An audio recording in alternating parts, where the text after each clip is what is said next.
Hello, hello. Welcome back to another episode of Xposed with Ash. I'm your host, Ash Azoo. And today I have such a special guest, very long time friend. Introduce yourself. Hi, everybody. My name is Cameo. Cameo is a multi-business owner. She owns multiple businesses. She's awesome, and she has one heck of a story. You want to jump right in? Yeah, let's get to it. All right. So what was childhood like? We met in high school. Yeah. So I know that half, but how was it? How was your childhood like leading up to high school and beyond? I was born in New Jersey, Patterson, New Jersey. My mom and dad weren't like in a full addiction when I was born, but soon after became like full-blown addicts. And so when I was 2, my grandparents took me and became my legal guardians. So I lived with my grandparents and my uncle, and we moved to Fairlawn. And what a beautiful town. I'm so grateful and blessed to be able to have grown up there. And then it was, I don't want to say like bad.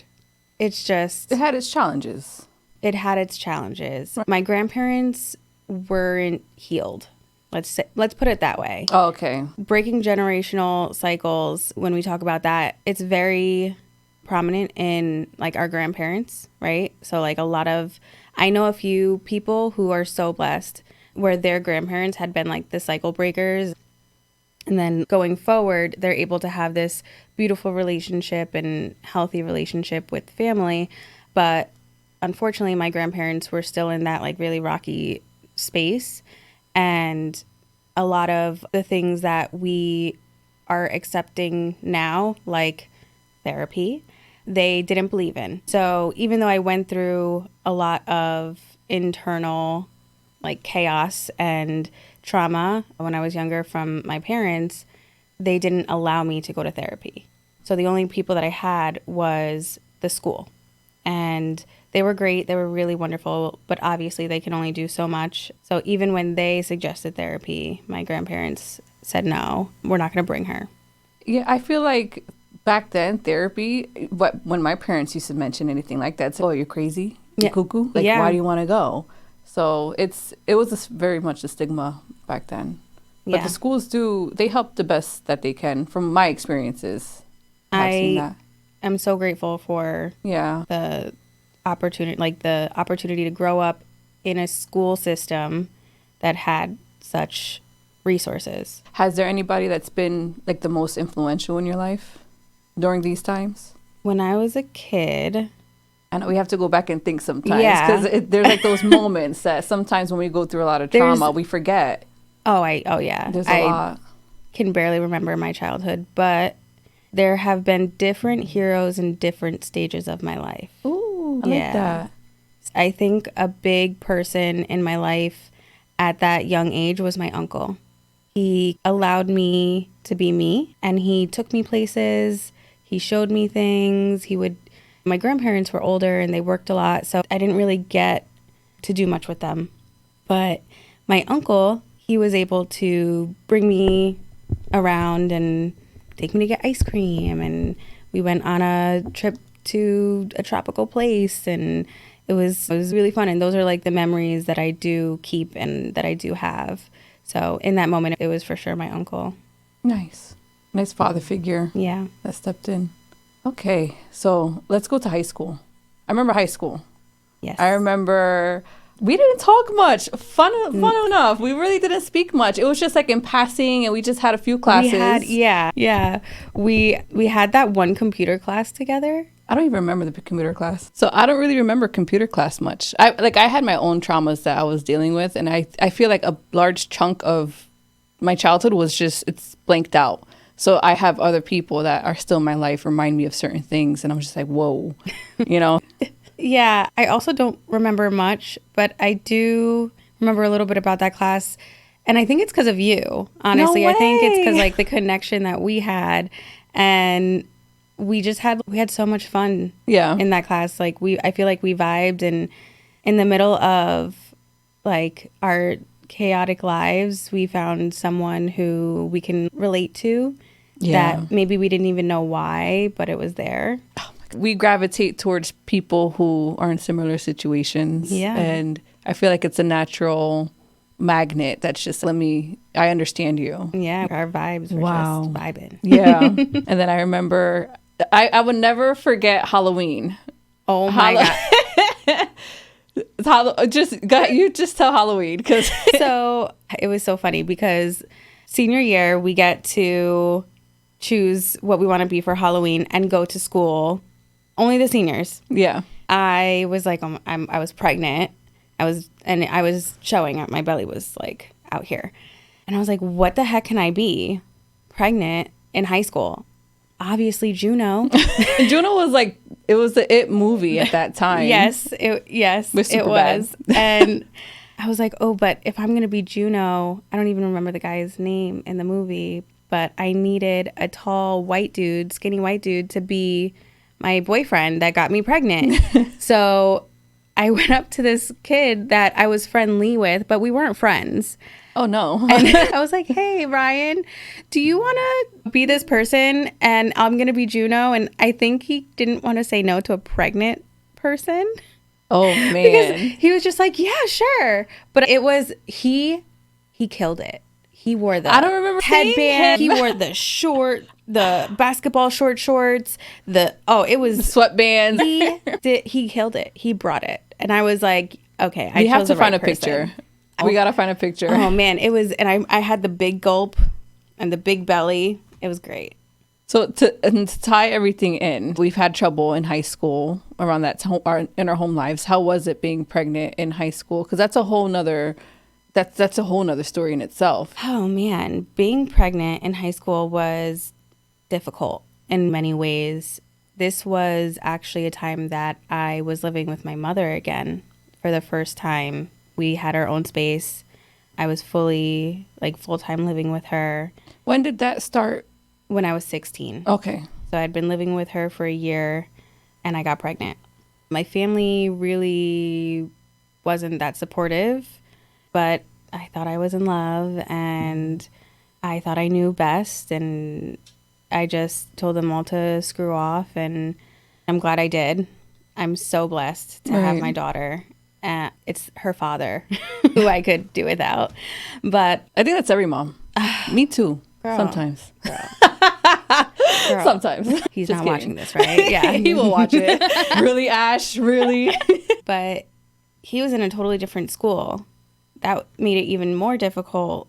But on top of that, my mom decided to bring in her boyfriend into the home. And we only had a 1-bedroom. So that was tight quarters. And I slept in the living room. The living room was basically my bedroom. And they had their own room. But I think he didn't like me there. Really? So he started a lot of fights with me, caused a lot of problems between me and my mom. And basically told me you opened your legs, you got pregnant, go get a job, or you can't be here. I was like, what? Who are you? Yeah, you're the intruder. My mom going through her own struggles, it was her man. She was standing by her man.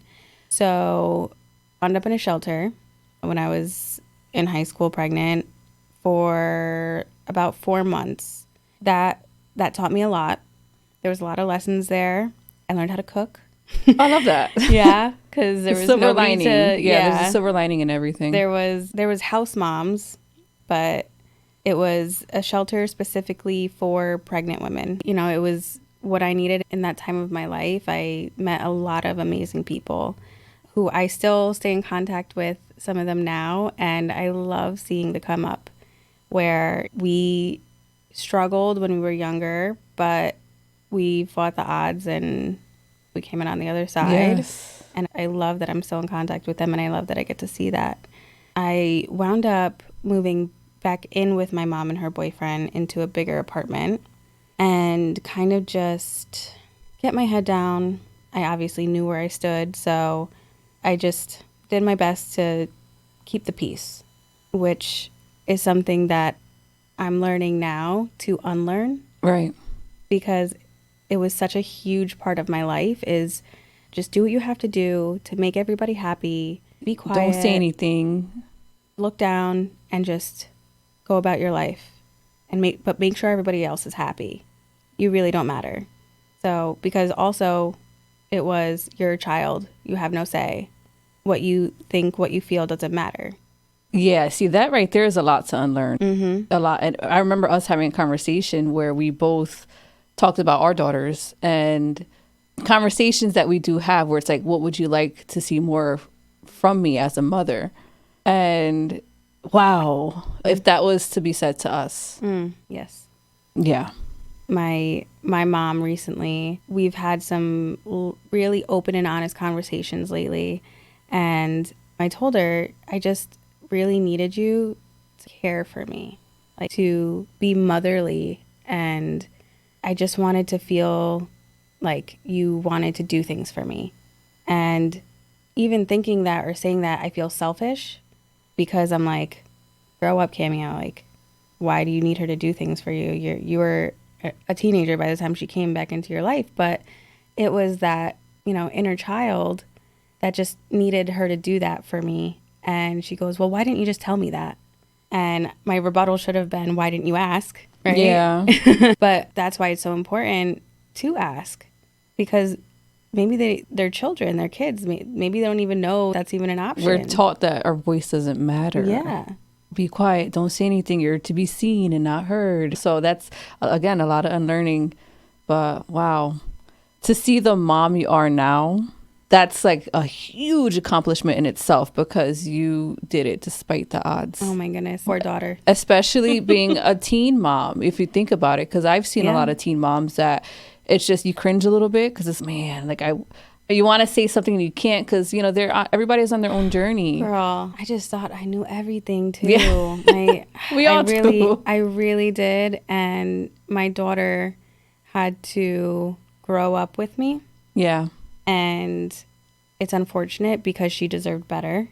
But hold on. I do feel like we all think that. We all have those moments where I feel so guilty sometimes because I had Ava at 22 and we planned Ava. We planned LJ and I got thrown for such a loop where I didn't know what I was doing. None of us do. There was literally no rule book for our parents too. That's why I give grace to my parents to an extent. At the same time, it's like those conversations are important, but the guilt, I feel like it's something that we have to learn to just drop as long as we're having those conversations. Because I feel so guilty sometimes. I'm like, man, I didn't give my daughter the best years that she should have gotten. Yeah. And it left her wanting. And she sees the attention that her brother gets because he's on the spectrum. And it's just, she wants more attention. And it's, your hands are tied sometimes. But yeah, the mom guilt's a real thing. Yeah. We're working on it. We're all working on it. I think that the most important thing is to tell them how much you want to be that for them. Right. And just show up as much as you can and they'll see that. Oh yeah, definitely. My daughter has turned 180. She was suicidal at one point and in and out of facilities. And I believe the thing that switched something in her brain was the one day I went to go visit her in the facility and I sat down. I made the decision because I felt after 3 years of fighting this, I said, nothing that I'm doing is working. So I sat down and I looked at her and I said, what do you want? I keep making all of these decisions for you and your mental health. What do you think is going to make you better? Waterworks. And she said, that is all I wanted to hear. It was like a switch. Yeah. She was like, that's all I wanted to hear. She wanted to be seen. She wanted to be heard. And she wanted to take back control of her life. She felt out of control. Children will make you feel how they are feeling. And in that moment, I felt so out of control. And that's why I threw my hands up and I said, please take the wheel. I don't know what to do. And it gave her permission to do what she wanted and felt best for herself. That's huge. That's so huge. I'm processing this because as a mom, I had a similar conversation where she said, what do you need from me? The first time I tried having a conversation, she said, why are you asking me this? I asked the question where it's like, what's your image of perfect mom? What's the type of mom you want? And my daughter, man, she's spicy. She looked at me, she's like, are we really doing this now? Ooh. I was like, yeah. And she was like, Mom. She goes, nope, now is not the time. I'm like, okay. And I went to my room. I was like, man, I got shut down by my daughter, but all right, I'm going to let you do you, sis. But it's just, and then again, I brought it up again where I'm like, what do you need? What do you need from me? Because it was just teen years are coming and it's attitude. Oh, my goodness. And I think we're like, what's the word for it? Just like, we need to feel respected. And when we feel disrespected, it's who do you think you're talking to? Yep. So, yeah, there's a lot of conversations. And I take a lot out of our conversations. And, when those random ones on the phone, like, hey, girl, what's up? I got a question. And it's just, man, they're so impactful. And I'm still unpacking a lot from everything you just said, because that was a lot. That was great. Yeah. The power that we forget they have is they're so much smarter than we give them credit for. Yes. Something else that I'm learning to do is to listen to myself, because again, that's something that I have to unlearn to not trust myself. I have to learn to trust myself. And what kind of mom would I be if I didn't teach my daughter to do the same? What is your gut telling you? What do you feel is going to be best for you? What makes you feel good? Those are the type of questions that we have to ask ourselves and teach our kids to ask themselves. Because in this world of media and all of these, the news, the media, Snapchat, all these things, they have the world in the palm of their hands now. You have to listen to yourself. Don't make up your mind because so-and-so, this one or that one said this. Oh, this must be true because no. Oh, that's a big one. And even with adults where it's like, oh yeah, I read this and this is on social media, so it must be true. Can you pick up a book, please? And get the facts on the nonfiction section. There's a lot. Because TikTok says it doesn't mean it's true. Yes. Yeah. So I actually implemented literally today, this morning, my son can't watch YouTube. Okay. We're going to take a break from YouTube because the shorts, I learned, makes their attention span smaller and smaller. So his attention span is so short because he's so used to that instant gratification. Next, that he can't sit down and be still. We have to, as people, do that. Be still. Listen to what your brain is saying. Listen to your heart. Listen to yourself. And he can't even sit. The poor teachers. He's a baby. He's five. Guys, first of all, he's 5 years old. Baby everybody. Yeah, but the first 5 years of a child's life is very important. One of the most important times of their brain development. I feel bad because I'm doing it as he's 5, but I feel even adults, we go through these reels and shorts, and it's affecting how we look at things and listen to things. And so now I'm trying to listen to more podcasts and read more books, try to untrain that mind. And now I'm implementing it with my children because I see how it affects them. That's awesome, though. You're starting it and they're going to follow. Yeah. And that's how we raise powerful people. Opinionated. It's so hard when they're younger. Yes. Oh, yeah. Oh, I know. But I try to tell myself one day I'm going to be proud that she's this opinionated. Oh, yeah. I say Ava's going to be so well known for so many great things. It's like I have to keep it as a mantra where I'm like, she's going to make some serious moves. So I have to just suck it up. Yep. Yeah. And it's important that we don't break their spirit. I feel like because ours was broken or attempted to be broken, that we give our children so much leeway where it's go be you, go do what you have to do. It's an ego thing. Yeah. It's for our egos not to be hurt will dim their light. Right. So that's a struggle because in that moment you're just like, you're disrespectful or you're not listening or what did I say? I don't want a rule follower. I'm bad to say. I don't. Not rules, but laws. Definitely follow the laws. That's my fight with my husband where he's just like, oh, what's the big deal? I'm like, dude, our household rules eventually leads to laws outside the house. So they have to have some kind of... boundaries. Boundaries, yeah. Yeah, boundaries is a huge word in our house. You need to respect others and their boundaries, for sure. And I feel like that includes a lot of loss. So I think that's fine. That's fine. But rules, I don't agree with, oh, the teacher said this, so that's law. Yeah, no. My daughter is notorious for having phone calls sent home. But sometimes she's valid, where a teacher told her to finish her breakfast and it was a muffin she didn't like, and she said no. And the teacher said, no, you're going to finish it. And she said, this is my body. You're not going to tell me what to put in my body. And then she threw it out. I'm like, you could have done it without the attitude, but you're not wrong. But right. You're not wrong. So it's, yeah. I love that, though. I love that for her. And I love that for you. That's you. Oh, yeah. Oh, my God. It's 100%. Yeah. I don't know. I love watching Ava.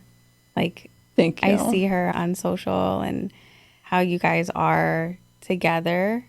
And that connection is just so real. Thank you. It's something we didn't have growing up, so we make sure we nurture it. Yeah. It's beautiful. Thank you. So I know motherhood, you put two moms together and they'll talk all day about motherhood. Oh my goodness. It's our pride and joy. How did you overcome the hard obstacles, the hard times, and just come out on top? Because we still haven't hit your accomplishments. There's always another mountain to climb. What obstacles did you have to overcome to get to where you are now? And then we're going to get into where you are now, because you've accomplished so much, but there are those hurdles that we have to jump over to get to the next phase in our life. I just fucking did it. Hey, yes. I swear, like, I had no idea what I was doing at any point in time. I didn't know what I was doing as a mom. I didn't know what I was doing as a wife, as a business owner. I just said, I'm going to figure it out. This is what it is. This is what I want. This is what I'm going to do. And failure wasn't an option. Are you afraid of failure? No. That's good. I have failed. No. Oh my gosh. Failures are lessons. Yeah. That's an ego thing. Your ego gets in the way and it tells you that you are a failure or that you failed. It's not. I do a lot of coaching and events where extremely successful people are in the rooms, and they will tell you they have failed more times than they have success in businesses or in ventures and in a lot of things. So even infamous Tony Robbins, he talks about how he grew up poor, didn't know where the next meal was going to come from, and built his way up by learning from other successful people, started making good money, and then lost everything. But he built those connections. So he picked himself up. Started all over again. Lost everything. Oh, that's a lot. I feel like my fear of failure comes from being pregnant and homeless with a 1-year-old. So it's like I have people depending on me. I can't fail. I have to make sure all the T's are crossed, all the I's are dotted. And before I jump into something, I know it's going to be at least halfway successful. And then we continue to build up from there. But I'm terrified of dropping that ball big time. You think you're going to be in that position again? No, I have safety nets, multiple. Wait, can you say it again? I see what you did there. That's a good one. I know. I have safety nets. Definitely have safety nets. You're right. Okay. I got Cameo. Yeah. We got to drop the ego, drop the fear, and just go for it. Just go for it because you are capable. Trusting yourself is learned. Yeah. And you've got to learn how to do that because if not you, who? Yeah. That's why I started the podcast. That's 100% why I started the podcast, because I just know so much, so many people. I'm in different circles and different rooms where I can bring people here that know so much about multiple different subjects. And that's why the name of the show is Xposed with Ash. I want to expose different things as well as exposing what it took to get there. You know what I mean? I love the name Xposed. When I heard it, I was like, yes, expose everything. Yes. I love it. Getting to the nitty gritty, getting to the uncovering the layers and the dirt, and it's the realness. I love that. And like the rawness of it. And I was really excited to come on. I wanted to thank you for that. Of course. No. And I want to talk about your future endeavors with your show. Let's do it. I'm really excited. I wanted to start my podcast in the beginning of this year, but life got a hold of me. I have 3 businesses now, where I have the Beauty Loft in Fair Lawn, New Jersey, which is a salon, a hair salon and makeup. Connected to that is Cozy Cafe. And then we just took on a new business called Boboli, and it's a bubble tea store. So Cozy Cafe is more of a cozy coffee house, safe space, and we do a lot of community events there. And both the salon and the cafe are geared towards making everyone feel comfortable in our space, no matter sexuality, no matter gender or non-gender, or we have gluten-free, we have kosher, vegan. We try to include everybody. That is probably definitely one of the most important things in anything that I do, is to make everybody feel seen and heard and important. On top of those things, I finally said, I want to start my podcast right here, actually. I'm going to be starting my podcast, the Cameo Renee podcast, and what it's basically going to be about is getting shit done, is making things happen for yourself and taking those leaps, learning how to trust yourself and how to do it. So are you looking like towards a mentorship type of, I don't want to say program, but geared towards? Not program, but yes, I have my favorite podcaster besides you, Rachel Hollis. And in the beginning of my entrepreneurship, I listened to her a lot. And what she helped me with was getting past the imposter syndrome, getting past the doubts, learning that how I was feeling was normal. It was okay. Learning to take a step back and look how far you've come. I was so unable to do any of those things and just wanted to cry all the time and go back to working for someone. But listening to someone and their guests talk about exactly how I was feeling and seeing that when you come out on the other side, it's all worth it. I want to be that for someone, at least one. It'll be multiple. I want to be that for people, because the only difference between somebody who is unsuccessful and a person who is successful is a successful person just kept going. And I believe that 100% in my heart, that if you just keep showing up, it'll happen. It's very inspiring. I like listening. Yeah, that's great. I'm so excited. I'm so excited to see how far you go. And man, yes. I'm excited too. It's very exciting. And I want to touch more on your businesses, because I remember going to the salon when you were working with somebody and you took it over. Yeah. Yep. So explain more. I started working in the salon in my town because one of my friends were working there, and the owner at the time, her husband unfortunately had just passed, and they were young. They had teenagers, like a 12-year-old and I think 14-year-old. And I can't even imagine how that affects someone. So after about a year, she just was like, you know what? I can't do it anymore. Right. This isn't for me. And at first we partnered, but then I bought her out. And after that, I changed the aesthetic. I brought electricity. I did a bunch of things to make it my own, and I did a whole new rebranding. I remember the process. I remember how the process was, where it started off as a small space, and then I remember going in and you just tell me the ideas, and I'm like, yeah, that's awesome. And then it went from that small space to being expanded out a little bit more. So before that, COVID hit. Right. Yes.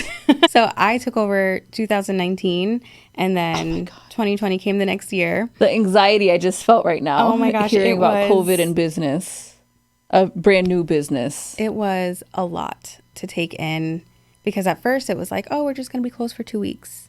And then it was like, oh, pandemic. So I was really grateful for my landlord to say, okay, I'll only require you to pay half of the rent. And then when this is all over, we'll take what you owe and spread it out within the year. Okay. That's very generous. So I was like, yeah. I was like, okay, thank you. So to make the money for the half month rent, I did online courses where people could buy tickets, and I would teach how to take care of curly hair, how to style your hair, how to do evening makeup, how to do just like a fresh face. And a lot of people, like, just to support, bought the tickets. And I was able through that, and then those checks that the government sent were amazing. And with that, I was able to pay. That's great. You're reminding me of COVID. I did have clients that they're the backbone of our businesses. Yes. And I remember randomly, I would get a few of them just send me 40, $50 saying in the memo saying, this would be around the time I would get waxed. Here you go. Gosh. And I was just like, wow. Like you didn't have to. We're all struggling, but that's where your faith in humanity comes back in times like that. I love my clients. I always say it. We have the best clients. We do. We do. We do. I think it's our energy that attracts like good energy. Yeah. In the space that we create. But I always say it, like they're just always shouting us out on Facebook and Instagram, and it's just incredible to have created such an amazing community. Yeah. Because that's really what it is. It's what it right? is. Definitely. When did you get into expanding? I'm trying to think, because I remember another time I was sitting in your chair and you showed me the Z for the cafe. And you're like, cafe? Yeah. And you're like, look, I bought this. And you're like, I want this in my cafe. I'm going to have a cafe. I'm like, oh, okay, cool. And then that's when the renovations were on the other side, because the way the salon started, you had one space and you took on an entire corner. Yes. The cleaners that was in that corner had been out of business for, I think, over a year. So when we came back from COVID, we had gained so many clients. It was just after COVID, it cleaned house. It was just me and my best friend, Perry. And we just knocked everybody out. We were boom. I was, at the time, my son was 1, and I was working 7 days a week, 12 to one time I was there for 15 hours for 3 weeks straight. Wow. And I got to a point where I just cried. I said, I can't do this anymore. I know that burnout. Holy crap. It just came over me, and I was like, okay, I can't do this. I can't live like this. It's too much, and I need to be home. I hired somebody else, and it wasn't even like I was really looking. It was just maybe putting it out into the universe. Hey, so it left me open to receiving that when somebody came and said, hey, I was doing her hair and we had gone to school together. I'm back from Florida. I'm looking for a job. I have my license. Would you hire me? Would you consider bringing me on here? And because I was open to it, I was like, yes. So I started her out mainly assisting and taught her a lot of new techniques and just letting her see clients and clients see her. And she started building really fast, especially she was from the town as well. So it grew quickly. And I asked the landlord when this was a time that nobody wanted to open a business, and he had a huge empty space next door that was trashed. And I said, what can you do for me? If I take up those spaces, what can we do? And I didn't give him a number because I didn't want to give him the wrong number. Yeah. I just wanted to see what he would say. And he came back at a really great opportunity, at like a really great price, and said, okay, we can start at $5,000, and then in 6 months jump you to $5,500. Damn, you couldn't wait a year. I know, right? And then we'll go up 3% each year. Okay. Which 3% is a little bit much, but the location is amazing. So I was like, okay. And I was trying to figure out, I had brought in an esthetician. I made her a whole room. In the other space, I brought my salon to the bigger space. But even before I opened the salon in 2019, I had always wanted a cafe. Just like a hub for the community to come enjoy. I love that. I love cooking. I love baking. I love making things for people. It's just something that I love to do. So I went home, and my wife had been unemployed because she was hit. She was in her car at a red light and her truck hit her. Oh no. Yeah. So she was really hurt and was unemployed at the time. And I came home and I said, what do you think about opening up a cafe with me? It's like, are you crazy? She's seen me cry so many times at night over the business I already had. Yeah. So she was like, are you nuts? I was like, no, I'm serious. Like, you love serving. Like, she was a bartender. Oh, that's the perfect Yeah. spot. She's it. That's it. She's, I say she's a people person. Like, she is really, she loves her clients. She loves her people who come in, and she has like a mind of an elephant. She just remembers everybody's drinks. Oh, that's amazing. Husbands will come in and be like, what does my wife get? She'll be like, a vanilla latte with one of our specials. And she remembers the milk. She remembers like how many pumps. And it really sets the mood for the community. Like, they love her. And it's just so funny to me because I know that she is such an introvert at heart. But I tell her all the time, you're a people person. Like, you just don't want to admit it. Yeah, you just don't want to admit it. Did she come up with the flights idea? I did. You did? Yes. Yeah, that was phenomenal. So yeah, I saw it on Pinterest, like a flight board, and I think it was like of lattes, and I was like, oh my gosh, this would be like so amazing to do this at the cafe. And she's, oh my gosh, you're crazy. Like, how are we supposed to do that? But I like to plant seeds in her head because she is extremely capable and smart. She, even for the cafe in general, like, she came up with systems for the drinks and for the employees, and she's very organized in that way. So everything is the same and consistent. She created these things, and same went for the flight. She said, okay, how can we make this consistent? How can we make this taste as good as a regular size? Because that's the difficult part. Right. It's sample size almost. It's a little smaller than a small, pretty much. But you're getting 4 of them. How do we make sure that every single one of these drinks is going to taste right and good? And so she came up with those systems, and people love them. People travel from an hour away just to try them. And I think we're a little bit different from even the people who do them because we have over 80 flavors. We have so many specialty flavors. We have something for everyone, I like to say. And the fact that we're able to have all of these flavors and put them in our flights is something that nobody else does because it is very complicated to do it in these smaller sizes. So everybody just says, okay, you can get a matcha or a sort of regular latte. Yeah. Like very plain drinks, but we really go all out. And they're beautiful too. Get these beautiful. Yeah. They're like masterpieces. They really are. I love watching them go out to the tables and see the people's face like, oh my gosh. And the cameras come out and record them. Yes. Yeah. Yeah. I love it. I love to see that. And I used to be such a stalker when we first opened. So the salon is here and the cafe is here. These are the windows, and people would come out and come around, and I would watch everybody come out the window and I'd be like, oh, she smiled. Or I would try to read their lips like, what are they going to say? Oh, she said it tastes good. So, oh, that's so wholesome. Oh my gosh. I was such a stalker. I still am, actually. It's so important for both my wife and I that everybody enjoys their drink. If you don't like it, we'll remake it. We'll make you something new. I love that. What's funny, so I thought it was hysterical because I told I don't know if it was my sister or one of my friends. They're like, oh yeah, I'm going to make sure I mention that you sent me. I'm like, they're not going to remember. There's so many Ashleys. But she did. And your wife was like, yeah, the waxer. Yeah. And I was like, oh my God. It was immediate where it was like, yeah, the waxer. Yeah, of course. We know Ash. And I'm like, oh, okay. Yeah. Yeah. My wife doesn't forget. That's great. And her knowledge on coffee, let me tell you, she shocked me when you did your rebranding in the salon, which, by the way, those hair products are so good. Oh, yeah. I have the hair oil in my hair right now, by the way.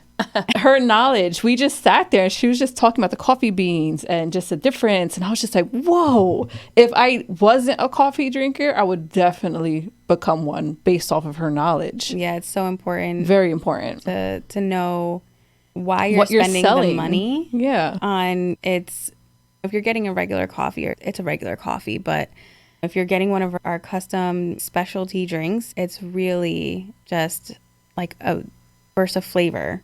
And It really is. like a masterpiece that most of them my wife created, but some of them are employees. Like they'll have fun behind the bar on downtime, and then they'll make themselves like a drink, and it'll turn out really good. And they'll be like, "Hey, can we add this to the menu?" And if we like it, also I think something that's really cool that we do is our taste testing isn't just with us. We go around and we bring the girls from the salon. We have everybody taste it because everybody has a different palate. And that's why we'll make you a different drink, because even though you don't like this drink, there's a lot of other people who do. It's just not for you. Maybe we can try something else. Love that. Yeah. That's really cool. Because some of the items I'm like, this is not good. I know it's so bad for me to say, but like some of the drinks I'm like, this is not good. I know it's so bad for me to say, but like some of the drinks I'm like, this, you like this? Love it. People love it. And I'm like, I'm not a mint person. Some people love mint. I like mint. No. But like, and I hate to like yuck somebody's yum. I don't do that. But like, it's not for me. Which is fine. Yes, which is fine. I mean, I had the Cameo the last time I went to Cozy Cafe. And it was great. I loved it. Oh, you did? Oh okay. My God, I thought you were going to say, oh, it wasn't for me. No, it was similar to the cinnamon dolce. Yes. Yeah. So good. So good. The foam is just, not that I can have it, but. Really? Oh my gosh. My throat, I'm like. You're not allergic. I have to be. Stop. I think sometimes I just deal with it. No, that's I'm like, so bad. So a drink's named after you that you can't drink. Yeah. Anymore. It's developed. Like when we opened, I would drink it all the time. Oh no. But it's just developed over time where I can't drink it anymore. Yeah, that's scary. It's so sad because it's so yummy. It is really good, but that's scary. Now like the mom and me's coming out, like you shouldn't be drinking that. No, I don't anymore. Okay. I don't anymore. That's a lie. So actually what I'll do, I just haven't done it in a while, is I'll do half the foam. Just like Can you make a different foam? So is it dairy? It's the dairy. It's so fatty. Non-dairy. So I was like successful with a non-dairy creamer from, I want to say Whole Foods or Trader Joe's. I think it might have been Trader Joe's. And it was great. It didn't have the consistency. It wasn't as like fluffy, but the taste was almost there. It was so expensive. I was like, oh no, I just won't make it. I'm not doing this. But yeah, so now I get it without it. Okay. Yeah, it's fine. I could do without it. So with the salon and the cafe, which are so successful, and I'm so proud to even just be a friend watching you, knowing your story from early on till now. Wow. It's so inspiring. You're beautiful inside and out. And nobody would ever know the struggles you have gone through with the way you carry yourself, that's a skill. It's taken a long time to get there. It's a skill. What keeps you motivated through the hard times? Because I know it's not always as upbeat as we wish it would be. What keeps me motivated? That's such a good question. So I journal, and in my journal, it asks me to write down 5 things that I'm grateful for today. So the act of practicing gratitude keeps me motivated, happy, inspired. And then it asks me to write the same 10 dreams down like I've already accomplished them. So this is from Rachel Hollis. It's her journal, her book that she created.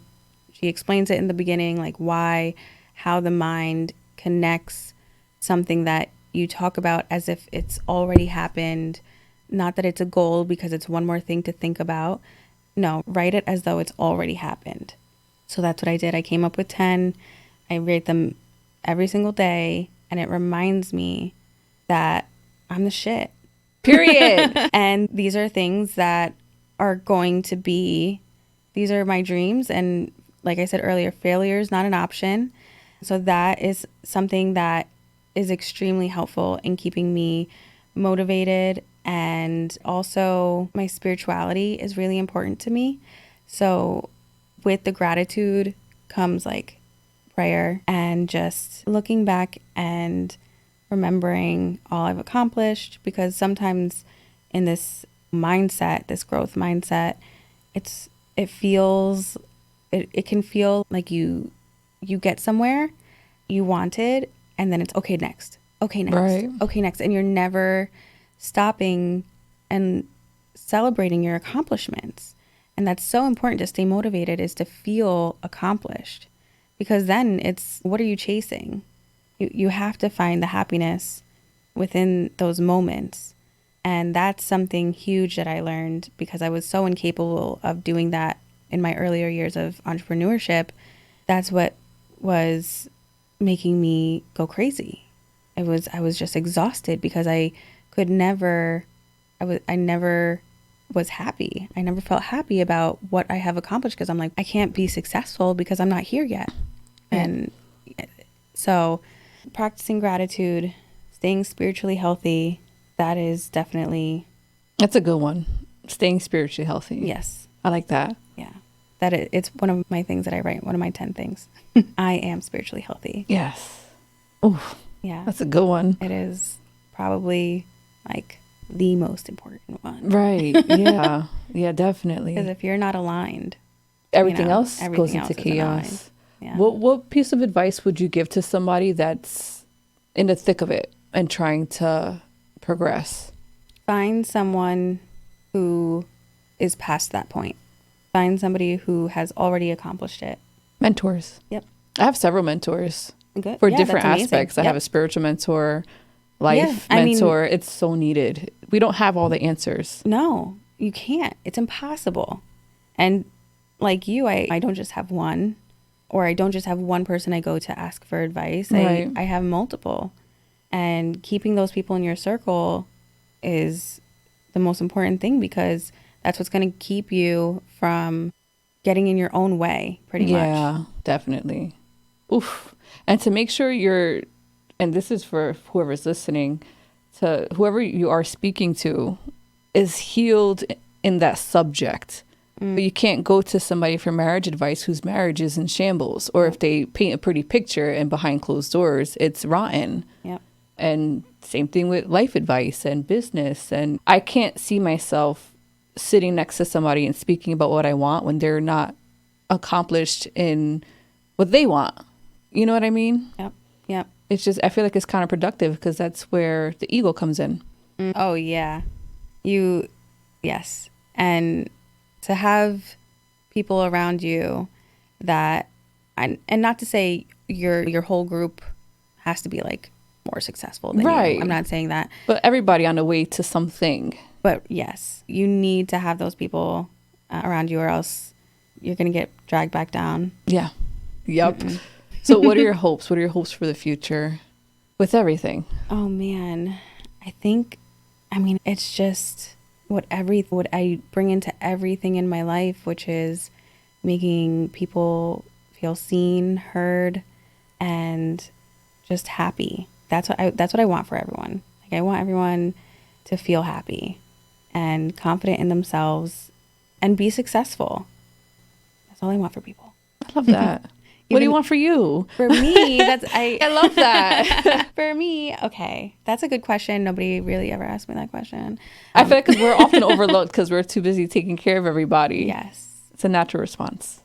What do I want for me? I want freedom. I want financial freedom, and I want to be healthy spiritually, physically, and I want my family to be that as well.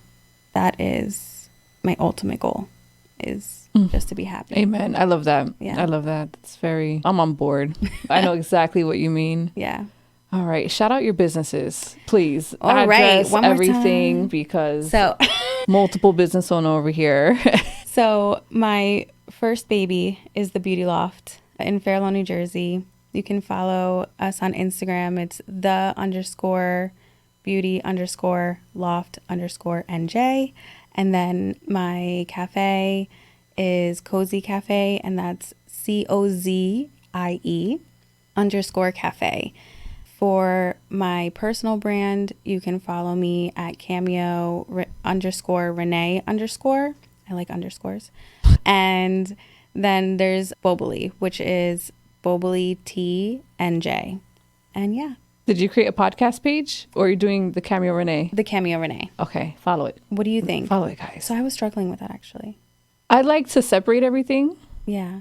just to keep it organized. Okay, but I'll announce it on my Cameo Renee. Absolutely. Yeah.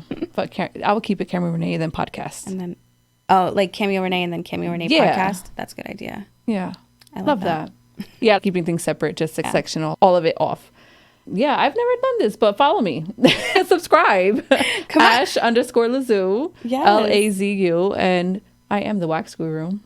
I never shut up my business. Oh my, are you serious? Okay, first of all, she is my waxer and she is the best. Really, honestly, like I travel 30 minutes to you because you're just literally the best. Oh, thank you. Also, I feel like it's so important to trust the person and like you're so good at like just talking through like everything and like I'm venting and we're talking. It's just always a good time. So thank you. I love that. Yes. Oh man. Yes. There you go. Follow me, thewaxguru.co and Xposed with Ash, obviously.